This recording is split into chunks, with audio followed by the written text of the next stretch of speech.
happy weekend mga kabayan, no? Si Ibon Itchupay, no? So, naubusan tayo ng pagkain ng ating mga pets natin, no? Ng mga ibon. So, nagre-refill tayo. Tingnan niyo, magugulat kayo. Baka sabihin niyo, ako ay gagawa ng pakbet o gagawa ng salad, but ito ay para po sa mga mahal nating mga pets. Okay, these are our pets. So, refill nga tayo, no? Refill tayo ng mga seeds, no?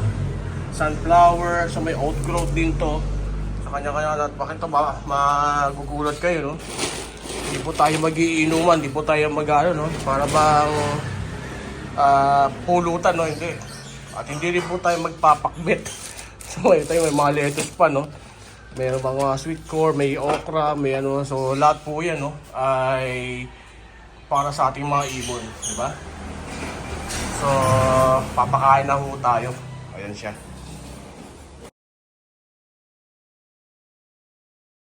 So, ayan na po. Pakain na tayo. May kanya-kanyang food sila. Yan si Cookie. Hi, Cookie! Cookie, hello! So, yan si Cookie natin. So, hand-feed yan, tsaka tape yan. So, makita nyo, may lettuce. Meron siyang sweet corn, may apple, and then may seeds, and yun yung peanuts, tsaka yung parang coco crunch nila. And Mountain Dew. Hindi po Mountain Dew yan, vitamins po yan. Okay, ito naman mga kulangot na to na sobrang takaw. Yan si Sun and Moon, yung mga sunflower natin. So makikita nyo. Ayan. So ano yung sitaw, yung apple, may okra. Okay. Ayan, meron din silang mga pellets. Yan ang matitigas sa mukha namin dito. Nalagay yan. Hello Sun, hello Moon. Oh, magtakbit na kayo, mga kulangot kayo. Say to your subscriber, hello, hi! Oh, very good. Ito naman po yung ating ating mga bird GCC na excuse me, pairs natin. Si Shopee kasi Lazada po yan. Yan.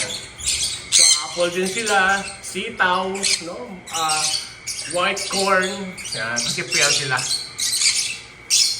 At itong ating colony naman natin, no? Ayan. So, malunggay, at ang basic na sunflower, mga seeds, outgrowth. So, yung kinakain na yun. Of course, may mga vitamins and water naman po natin. Lagi natin nilililisan natin yan at laging mabango yan silang lahat. Okay? So, okay, kain na kayo. At ako'y kakain na rin. Okay? Cookie, where are you? Hi!